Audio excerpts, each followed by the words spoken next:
this is Angela Daly. I'm the owner and publisher of West Georgia Woman Magazine, and today we have a really exciting guest, Eric Marnell with Slipstream Aviation. He is the owner of this flight training school, and we're going to learn more about how to fly and a little bit more about Eric and probably a lot of other things I don't even know we're going to learn about yet. So welcome. We're so glad you're here. Thank you for having me. Really happy to be here. Yeah, absolutely. So tell me a little bit about you, Eric. So personally, I want to know about you, if you are married, if you have any children. Fantastic. Yeah. So I am married. We've been married for almost 15 years now. Oh, wow. We have an 8-year-old son.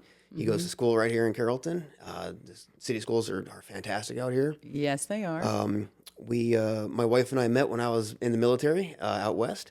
And we were much younger then. We kind of kept in touch for a couple of years. And then she wound up going to Penn State University. And I have family up in Pennsylvania. And happened to just call her up one day when I was up there visiting family. And went out to the Altoona campus, met her, and we just kind of hung out. And we were like, this is really cool. And things really took off from there. And we wound up, she moved down here and went to finish her master's degree at University of West Georgia.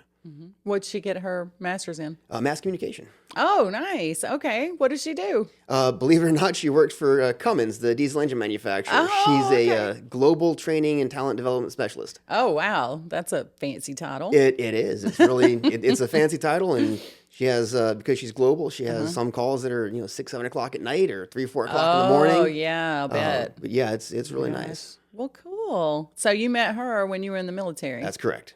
And so what branch of the military? I'm were you Air in? Force. Air Force. Okay, because, I just told you my nephew is in the Space Force. He just joined that new branch of the military. And we were at Keesler Air Force Base this past weekend visiting him. That's fantastic. Yeah, Now, so that was cool. did he go from one branch of the military into Space Force, or did he just join right into Space Force? No, he joined right in. He took all these tests, and they said, you really need to be in the Space Force. He's a smart kid.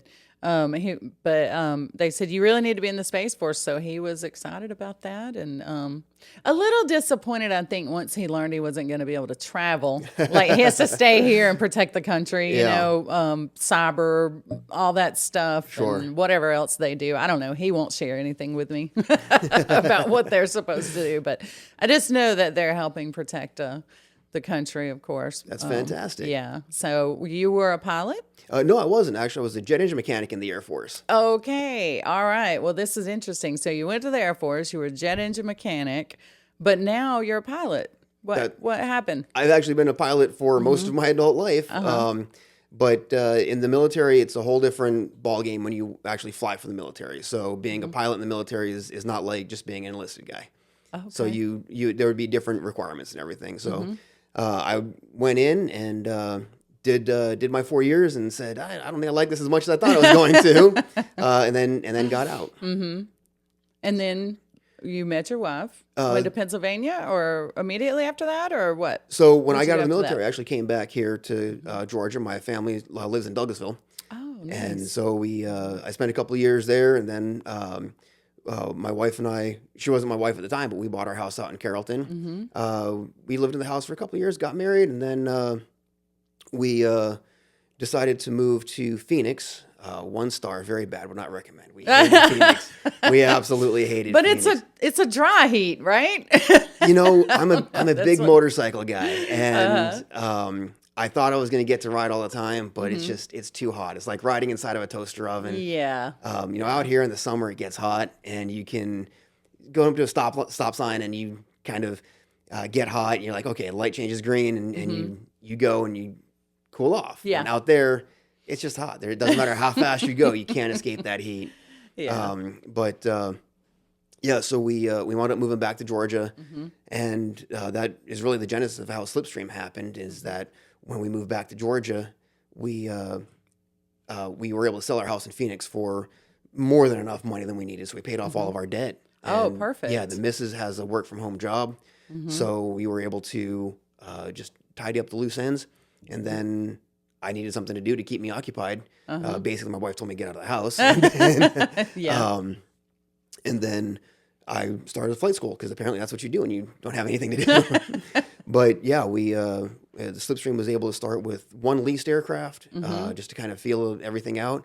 And in our first year with that leased airplane, we went from one leased aircraft in our first student to 3 aircraft that we own outright, and just about 125 students on the roster now. Wow.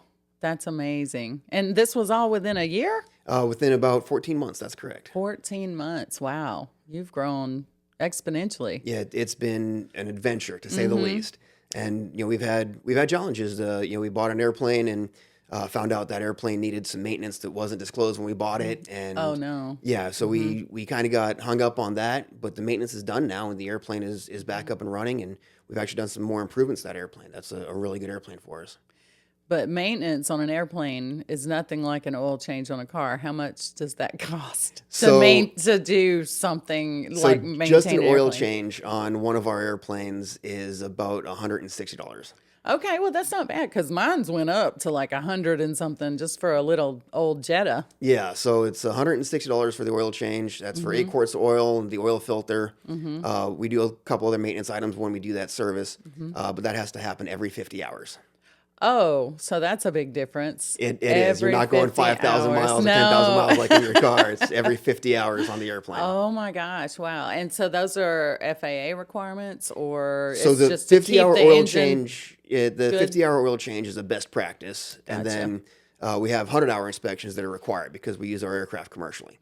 So we have 100-hour inspections that have to happen. We have annual inspections that have to happen. We have safety inspections that have to happen, and then all in between that, every time you go out to fly, you're doing a pre-flight inspection on the airplane. So Okay. you're looking at things that way as well. So you guys, I know, are hyper focused on safety with your pilot trainees and even your personally. So what do you do when you inspect the plane before you go? Before you fly up in the air, what do you have to do? Sure. So safety is a huge part of what we do, and it's multifaceted because not only do I have an operation that I put people in these airplanes, but also it's not unusual for my wife and son to come out and say, "Hey, let's go fly." So Yeah. my family comes out in these airplanes too. It's really important to me that I know they're safe and I'm comfortable taking my family. Sure. A basic pre-flight inspection is a walk around of the airplane.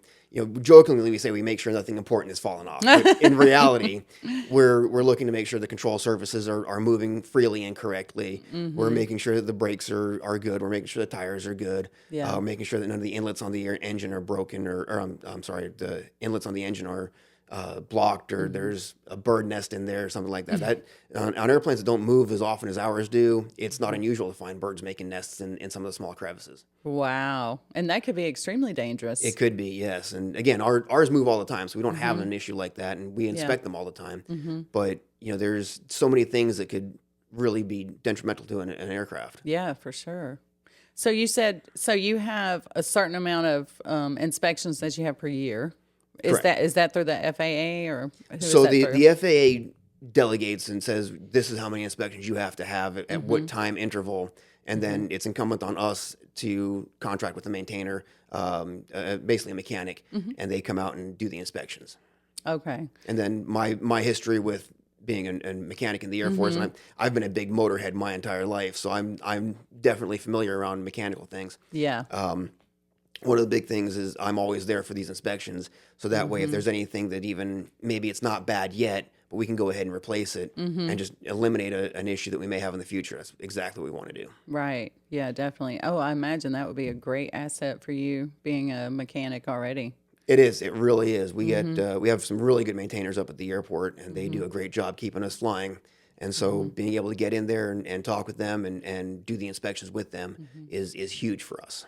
Well, I know when I first met you several months ago, I saw your logs, like your inspection logs, and like I think you pulled out like 5 of them for like just the last year or something. It was crazy. I was like, oh my gosh. So they definitely make sure that you stay on top of it, and of course you would anyway because of your family, and I know your wife and son love to fly with you. So They do. Yeah. Yeah, and the logs go all the way back on an airplane. When you buy an airplane, you get a set of logbooks, and as you do Okay. maintenance, you continue to fill those up, and you just add to it. You never go back and say, "Oh, this is a 20-year-old log," and throw it away. That doesn't happen. Logbooks are with an airplane for the life of that airplane. Okay. All right. So, do you actually train the people to fly, or do you have people that do that for you? So we actually have 6 instructors on staff right now. We have 4 full-time instructors and 2 part-time instructors. Okay. And our part-time instructors actually have what we call jet jobs, and that's where they fly for other commercial operators, charter operations. One of them is actually on the way to the airlines now. So they, the instructors that we have are the ones that do the primary training. I handle more of the management side of the business and make sure that the business runs smoothly and everything's ready to go. Yeah, that's a big job already. I know. It 'Cause, is. like being the chief cook and bottle washer. It's very time consuming. It is. It For absolutely sure. is. So, where do you get your instructors? So believe it or not, right now it's definitely a buyer's market for instructors. A lot of the operations have been just cranking out flight instructors, and they're are looking for jobs right now. There's a kind of a slowdown right now in hiring for the airlines, and now a lot of those people that got CFI jobs, CFI is a certified flight instructor, so they got CFI jobs and they need to build their hours, so they're looking for work. So right now I get resumes, a couple of resumes a week of CFIs that are actually looking for work. Oh, wow. And then once the market picks back up, and again, it's all cyclical. I've seen about 7 or 8 of these cycles now. Once the market picks back up, then our pipeline of students that we're training now, they're going to be ready for their CFI position. And then our policy is anybody that gets a rating with us has an automatic interview if they decide to go the CFI route. Oh, perfect. So, what is a rating? So a rating would be any one of your licenses. Your Okay. private pilot's license, that's considered a rating. Your Okay. instrument ticket, which happens next, is considered a rating. Then your commercial pilot's license, and then after that, you can start making money as a pilot. And then most people go the CFI route because they can actually make money and still build their hours. Right. Most okay. airlines require about 1,500 hours before they'll start talking to you about a job. So that's where most CFIs get their hours to go to the airlines. Okay. All right. And I know you and I talked one time. I know there's an airport, I think, in Peachtree City or something, but don't a lot of your flight instructors love the West Georgia Regional Airport? They do. Because there's something different about it. Tell me about that. So Peachtree City is a crazy busy airport. There's a lot of flight schools out there that have large fleets and large student bases. And as a result, the airport just gets really busy. It's basically a traffic jam for the airport. And then our airport is really good because it's a low training cadence. There's not really a lot of traffic out there, but we're also out from underneath the Bravo airspace. The Bravo airspace is the airspace that Atlanta controls, and they have limitations on how high you can fly, who you have to talk to when you're out there. But by being out from underneath that Bravo, we don't have those limitations. So our training area is very close. It's really just west of the airport. So we don't spend a lot of time on the ground waiting to get off the ground because there's traffic in the pattern or traffic landing or taking off. We get right out to our training area and we can really focus on training. And we don't have a lot of downtime where we're just sitting there waiting. Well, that sounds a lot better. It is. And the airport, I definitely want to make a big shout out to the airport because they have been absolutely instrumental in helping us out. They're just a great group of people out there that have been very supportive and made sure we had everything we needed and we are ready to go. That's awesome. That's really good. So tell me about Slipstream. What sets Slipstream apart from anyone else? Tell me about that. So what definitely sets us apart is that we're what's called a Part 61 operation. So there's 2 different types of flight schools. There's Part 141, which is more like college courses, and there's a curriculum that you follow, and you're there 5 days a week. And then Part 61 is definitely a little bit more relaxed. It's train at your own pace. We tailor the training to you so we can spend a lot of time focusing on things that maybe you're struggling with, and then the things that you're really strong on, we can just continue to reinforce those. And we don't have a set curriculum that, on Tuesdays we're doing landings. So everything is very focused on what the student needs and how to best get them to the program. But at the end of it, you still have the same rating. You still have that same pilot's license that somebody going through a 141 operation has. The other thing is we're significantly cheaper than a 141 operation. Okay. 141 operations, they tend to be very expensive because if you are struggling with something, they have to really hammer on that because they only have a certain time frame to do it. Versus a Part 61, we're much cheaper. The aircraft are cheaper to rent and keep flying. And then the big thing is having that really close one-on-one relationship with your instructor is another really big bonus for us. Awesome. Well, that sounds great. So how many, you said you have what, 125 students now? Just about 125 students. That's correct. How many of those students are women? Just curious. Right now we have 4 women on the roster. Four Yeah, women. only 4 out of 125. Oh my gosh. And I know you were telling me some statistic the other day about less than 1% of people are pilots That's in correct. the country. That's correct. And then less than 1/10 of that percent are women. That's correct. Yep. So less than 1% of the United States population have some sort of pilot's rating, and then less than 1/10 of 1% of those is women. Wow. So why? Why do you think that is? Really, what I've noticed in talking to our female students has been that they never had anybody tell them they could do it. And it was as simple as that. Nobody said I could. And that was shocking to me on its face, just that they would think that they needed permission like that. Right. But then also, it tells me that it's always been a very male-dominated industry, but it tells me that there's a lot of work to do to get the word out about aviation as a career. Definitely.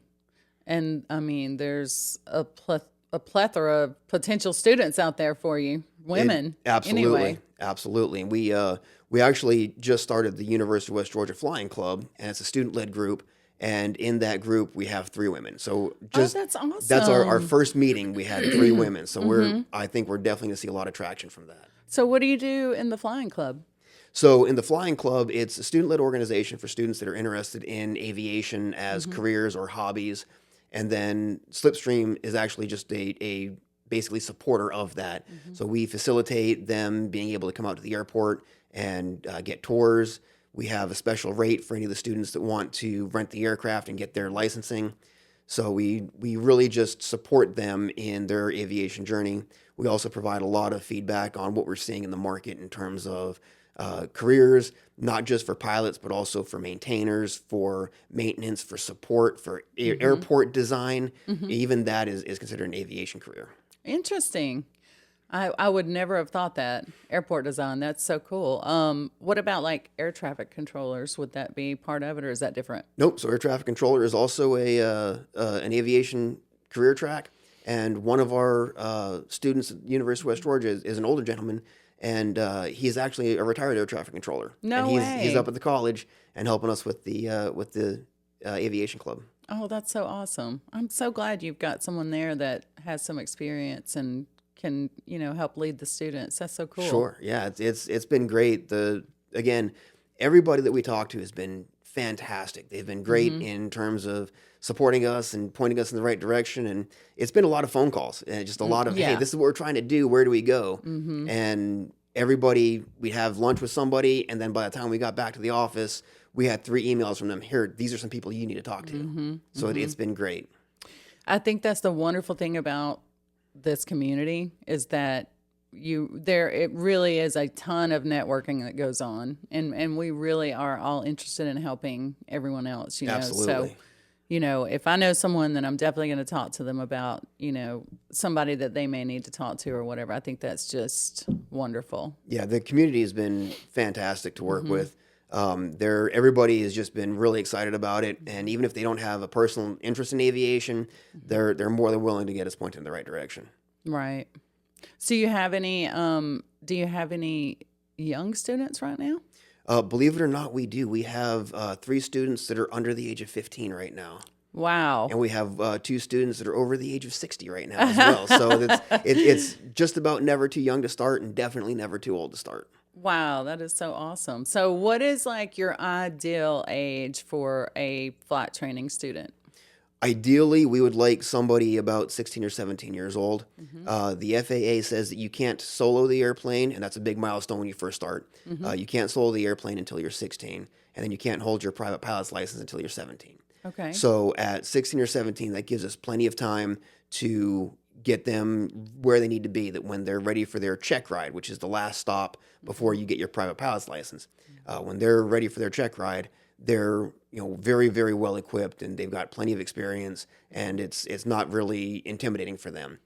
We have actually had several students that were very much younger, and they were doing all their flight training when they were 15, and then on their 16th birthday, we scheduled their solo flight. And so Oh my gosh. it was so cool. They would come out to the airport, and this is where the parents were really cool because they were ditch school for the day and come out to the airport, and they would solo first thing in the morning, and it was great. We give them a special T-shirt, and then they would leave the airport legally allowed to fly an airplane by themselves and go down to the DMV and get their driver's license so they could drive. Oh my gosh. So What that a was- birthday gift. It was That's so cool. That's really great. Part of the celebration when you solo is that your flight instructor cuts the back of your shirt out, and that goes way back to when aviation was in its infancy, and you were flying tail draggers that your instructor would sit behind you, and they didn't have intercoms, they didn't have radios, but to get your attention, the instructor would grab on the back of your shirt and get your attention like that.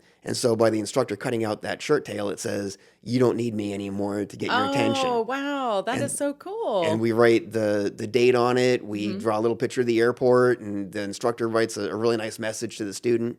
And usually the student takes it home and frames it. Frames it, yes. And it's really cool to see just all that growth. What a huge accomplishment. That's It is. awesome. And you've got 3 under 15 right now. Is that right? Is that No, what you said? 3 under the age of 3 under the age of 15. Yes, that's right. 15, learning. So tell me, do you do this like, how do you, okay, if you want to be a pilot or you want to learn to fly, so can you train at your own pace? Like, what if you can't exactly, maybe afford to do 3 times a week, like 3 flights a week? Are you required to do like 3 flights a week, or can you just do 1 a week, or? So that's the beauty of being a Part 61 operation, is that we really do work at the student's pace.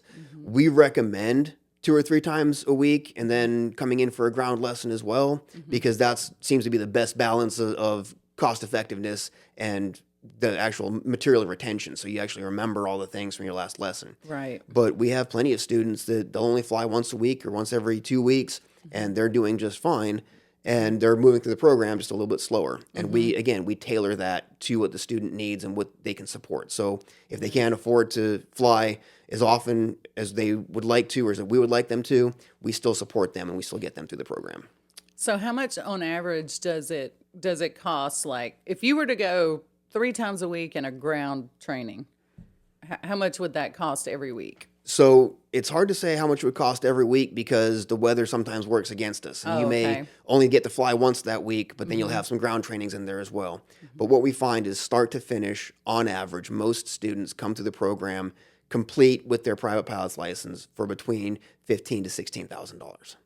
And that could take, though, up to how long typically? Typically, we see people do it in about 3 to 4 months.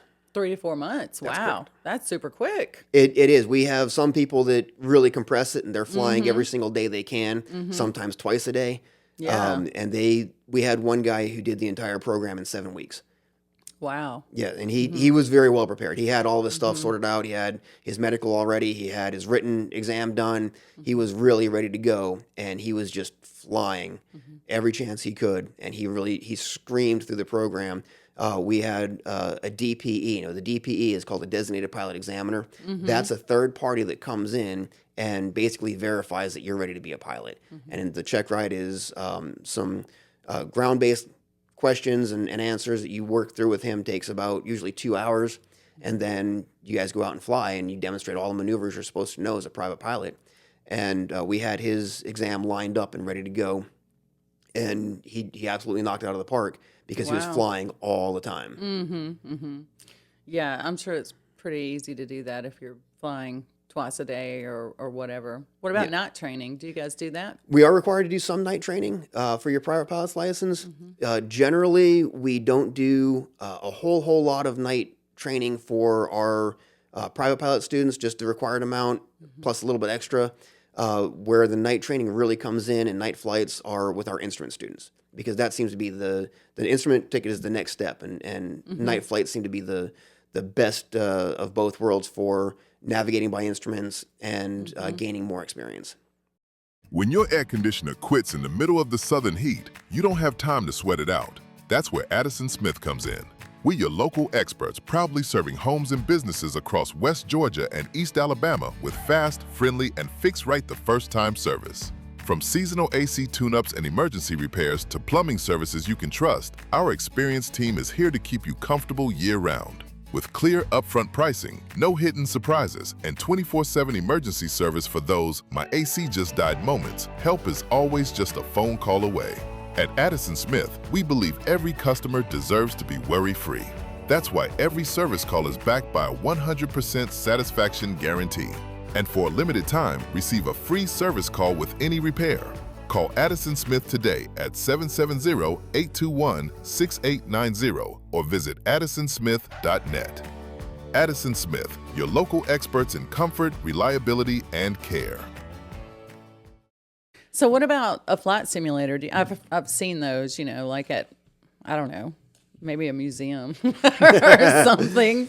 So we had a flight simulator when we first started, and we realized it wasn't the greatest tool for us just because it was a lot of time to get the flight simulator booted up, get to the position to start demonstrating the maneuvers, and it's hard to give immediate feedback from an instructor to a student.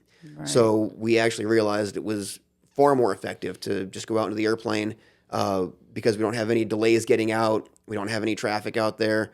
It was very much easier for us to just go and demonstrate the maneuvers in the air with the student. And then the student can go right away and replicate that maneuver and get it right then. So when you're in the plane, I've not been in one of these planes yet, but when you're in the plane, do you have like two different There's two ones? controls, that's correct. So the instructor would be, I guess, to your right or something? Yes, so the pilot sits on the left and the instructor is on the right. Okay. What we need to do is just get you out there already. I know. Yeah, definitely. No, I'd love to try it. I think it would be great. Yeah, maybe do one of the discovery flights. That would be so, great. A discovery flight, which I thought was the coolest thing in the world, when you and I were talking about this, it's like what, $99 or something? $99, that's correct. $99 to go up into an airplane and like you get to actually do the controls, right? That's with right. the instructor's help. Yep, the instructor and you will basically meet at the airport, and you'll talk briefly about what a discovery flight is, and if you live close enough to the airport, we try and fly you over your house. No way. That's really cool. awesome. And then you guys walk out to the airplane, and you get a very in-depth tour of the airplane. Basically, what happens is the instructor is going to do the pre-flight checklist, but while he's doing it, they're going to explain to you what everything is and how everything works together to keep the airplane in the air safely and very well controlled. And then you guys will hop in the airplane and taxi out. The airplane is usually controlled by the instructor on the ground and for takeoff and landing. But once you get up in the air and you have some time, the instructor will actually hand the controls over to you and say, this is how you control the airplane. And they'll demonstrate all the different control surfaces and how they move and how if you put the right inputs into the control wheel and or the control yoke, then you'll make the airplane go right. If you put left inputs into the control yoke, the airplane goes left. You pull back, you go up. Push down, you go down.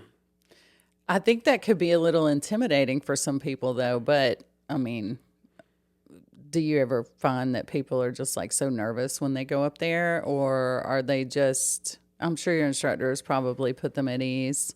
So a lot of it is communication, and we ask questions, are you nervous about this at all? And we talk through everything so they understand what's going to happen. And just saying what's going to happen seems to be a big help.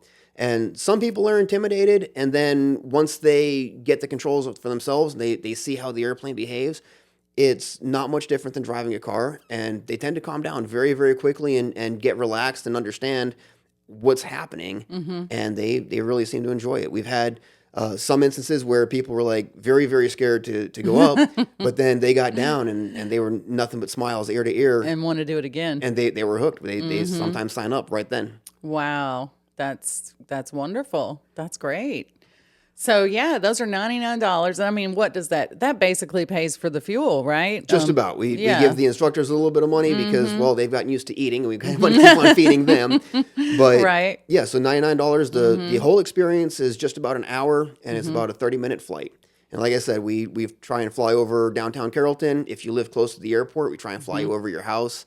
That's cool. Just give you a general idea of what to expect. Wow. That's awesome. And I think that would be like a perfect like Mother's Day gift, Father's Day gift, graduation gift for a student, like some kids that like they want to go skydiving or whatever. Well, I mean, like what's better than flying a plane yourself? I think that's like the coolest thing in the world. Yeah, we have a lot of them that come in for birthdays. Believe it or not, birthdays seem birthdays, to be yes. a big discovery Yeah. flight, and I'd say about half of them are surprises too. That sometimes I'll say, "Oh, well, I thought about doing this," and then forget they even mentioned it, and somebody will get that discovery flight for them, and they come in and they're like, "This is the greatest thing ever." That's awesome. That's really good. And you're never too old to learn either. So No, absolutely not.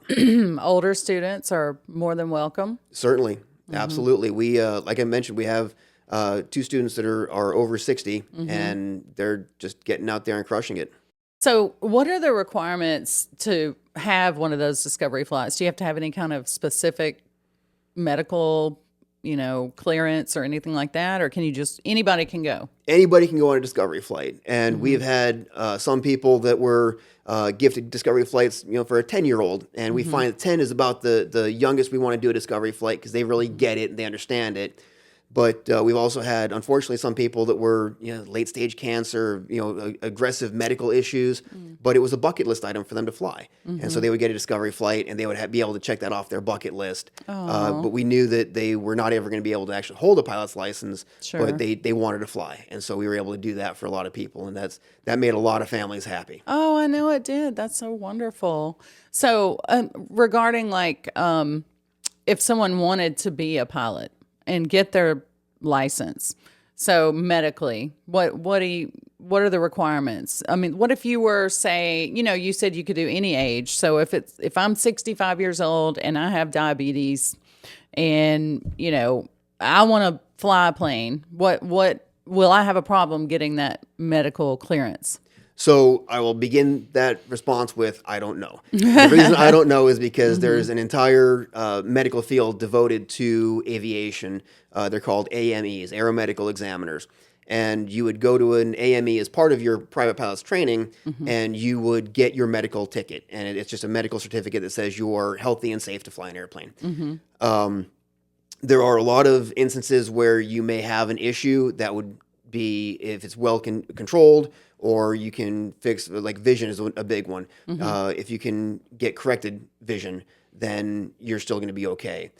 Somebody that has an issue that we know about early on, we'll schedule their medical very early on in their training. So that way we'll know very soon if they can indeed hold a medical, or if there's going to be any kind of additional follow-up that the FAA wants to see from their medical examiner. And we'll be able to be in front of all that stuff that will be able to make sure they don't spend a lot of money on training if they're not going to be able to hold a license. Yeah, that makes sense. So, as far as when you said corrected vision, does that just mean glasses And contacts? Okay. And then it's just marked on your medical that you need corrective lenses to fly. Just like on your driver's license? Exactly. So, I mean, can you just go to your regular doctor to get cleared for that, or how does that work? No, you have to go to very specific FAA doctors. Those AMEs, aeromedical examiners, they have special classes that they have things they have to look for, and they understand the aviation world. So you have to schedule with an aeromedical examiner. We actually use a doctor up in Gainesville, and we like using him because he's right on the airfield. And so we take it as a training flight. Oh, nice. Exactly. We fly up to Gainesville, land, taxi right up to his office, get out of the airplane, walk in, do the medical, go back out to the airplane, taxi out, and take off and come back to Carrollton. Oh, that's perfect. And Love getting it. from here to Gainesville driving is several hours. Yeah. Versus in the air, it's about a 35-minute flight for us. Oh, wow. Not bad at all. So what's the biggest misconception that you think people have about these planes that you have? I'm not sure if there's a misconception about the airplanes. I have heard people say that they're just too small to feel safe. And that's absolutely not the truth. We have so many safety parameters in the airplane just by itself. There's so many redundant systems. They're mechanical beasts. So naturally, sometimes things do go wrong, but we generally have a lot of warning when something is gonna go wrong, and we can get in front of it and get it fixed. So, and if you have someone who, say, owns a private plane and they fly, once a year or something, they may not be getting the maintenance that is needed for for that particular plane, right? I mean, like, It's a different set of rules for maintenance for somebody that owns an airplane privately and they just fly it for their own personal fun and enjoyment. Being a flight school, we have a lot more oversight for the FAA. The FAA comes in and audits us and just makes sure that everything is where it needs to be for our school and for basically the entire operation. And the airplanes really are ready to go all the time. We work really hard to make sure that when a student calls us and says, "Hey, I want to fly," then we have an airplane that's ready to go. And we have multiple aircraft, so sometimes an aircraft will have to come down for maintenance because it's a scheduled maintenance event, and we'll have to move a student into another airplane. But having multiple aircraft means we can still support that student getting their flight training in. yeah. And are they all the same airplane? Or are they different? So that would be neat to be able to fly different ones if you have different planes. So we have 3 Cessna aircraft. Cessna's a manufacturer. We have 2 172s. Those are 4-place airplanes. And we have one 152, and that's a 2-place airplane. But all of our airplanes are a little bit different because our 152 has a special allowance on it for a bigger engine. So we have the same engine out of one of our big 172s on our little 152, and it's an absolute rocket ship. It's so much fun to fly. But then our 172s, one of our 172s is what's called TAA. It's Technologically Advanced Airframe. So we have an autopilot in that one. We have a little bit bigger of an engine in that one. We have really, really nice avionics in it. And that's an airplane we use a lot for cross countries and going somewhere. And that's a really comfortable airplane to fly. Okay. And then our other 172 is our workhorse. And that's the one most of the training happens in. And we have really good avionics in that one as well. But again, not an autopilot, a little bit a standard size engine, not an upgraded engine like the other 172. And then that one just does all of our heavy lifting, we call it. Cool. So I'm not trying to get in your business or anything, but like, what does one of those planes cost on average? Basically all the money. Everything you ever make in the business goes into the planes. With flight training having picked up so much, the value of aircraft is just absolutely skyrocketed. So the big thing has been finding an airplane that is low hours with low engine times and good avionics. And you put all those together, those airplanes right now are going for about $160,000 up to $280,000 for a really, really well-equipped aircraft. Wow. That's expensive. It is. A brand new 172 from Cessna is about $400,000. Wow. That's a lot. It is. And again, it makes more sense for having an aircraft available to rent it than most people realize, because to have an airplane, you have to pay for tie downs, you have to pay for maintenance, you have to pay for a lot of different things that are just ancillary to having the airplane that people don't necessarily think about. So by renting an aircraft, and we actually rent to people that are already pilots and they just need to get a check out, or they just want to fly occasionally, they come out and they can rent one of our aircraft. And nice. And they're just maintained to a very high standard and ready to go. How much does it cost to rent if you're a pilot already? So if you're a pilot already, it depends on which aircraft you wanted to rent. Our 152 is $160 an hour. 160? 160, that's correct. That's not bad. Not bad at all. And we have a Hobbs meter in the airplane that we check the times against, so it's a very accurate time recording. It's not just we think you were out this long. Right, yeah. And then our base model 172 is $175 an hour. And then our flagship 172 is $195 an hour. And all very reasonable. they are, and all those prices include fuel as well. It's called a wet rate. Oh, wow. Okay. Yep. All right. So when you come and get the airplane, you check it out. It's going to have full fuel in it. You fly wherever you want, and then you bring it back, and we gas it up again. And there's no separate charge for that. Well, that's great. Yeah. I mean, I love it. You know, I like going when I get a rental car or whatever, you know, I just like paying for the fuel already. So I don't have to worry about Makes it a lot anything easier. else. Yeah, it definitely does. Well, that's really neat. So I'm sure there's probably a lot of pilots in the area that may not know they can rent your planes. Yeah, we have had a couple of people say, you know, I've got my license now for 10 years and I've flown 10 hours. And so I'd like to get back into it. And we really do support those guys. Well, that's great. And then, of course, you're always looking for the flight students. Absolutely. We have what's called our props of fame. And every time a student comes out and has their first discovery flight, they sign our prop of fame. And Oh, that's cool. yep, we've had, we started with one, and there are 5 on the wall now. And you can kind Nice. of look through them and see the progression of some of our students that had their discovery flight, and then they soloed, and then they got their private, and it's just listed on the dates in there, and you can just watch how they went through the entire program. Oh, wow. I love that. That's so great. Yeah. Those discovery flights sound really cool. I can't wait to do one myself.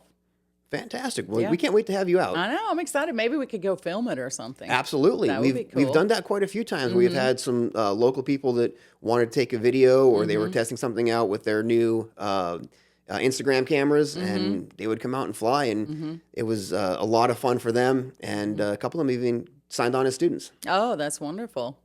All right. Well, is there anything else you want to tell us about Slipstream? No, I think that you guys covered everything. You did a great job. Oh, thank you so much. We're Well, at so West did Georgia you. Regional Airport, 635 Yes. Regional Airport Road, right here in Carrollton. And then the website is www.flyslipstreamaviation.com. flyslipstreamaviation.com. That's right. We decided we wanted to go for broke and get a long Yeah, there website. you go. There you go. That's all right. No problem. Mine's long too. westgeorgiawoman.com. Although I just got a lot of URLs that shorten it too. I just bought some of those. So Oh, you fantastic. can look up pretty much anything, and it comes to my website now. Oh, that's great. Congratulations. I know it. Thank you. Oh, me. But yeah, so, and for the Discovery flights, can you like sign up online for You that? can. You can book it right online. Okay, so what will that do? I mean, like you go in and it says Discovery flight, you click on that That's correct. and you it'll can book your fill Discovery out the flight. form That's correct. online. Awesome. And then you'll be in contact with them? That's right. Okay. All right, cool. Well, Eric, thank you so much for coming on. Thank we you for really having me. appreciate you sharing all about Slipstream Aviation with us. I can't wait to go on that Discovery flight myself. So maybe we'll do a follow-up on that when I do that, okay? That would be outstanding. We'd love to right. do that. Awesome. Thank you so much. Thank you. Hi there. Welcome to the West Georgia Woman Magazine podcast, where stories come to life and the voices of our community take center stage. Hosted right here in West Georgia, each episode brings you meaningful conversations with inspiring individuals, local business owners, community leaders, and creative minds who are making a difference every day. We explore their journeys, celebrate their successes, and hear the stories behind what they've built, what they've overcome, and what's still to come. From entrepreneurship and leadership to family, lifestyle, and personal growth, every episode is designed to inform, inspire, and connect our community. Listen to the West Georgia Woman Magazine podcast on Podbean or wherever you enjoy your favorite podcasts, and hit follow so you never miss an episode. And be sure to connect with us online at westgeorgiawoman.com for the latest feature stories, community events, and local highlights. The West Georgia Woman Magazine podcast, a place where our community's stories are heard, celebrated, and shared.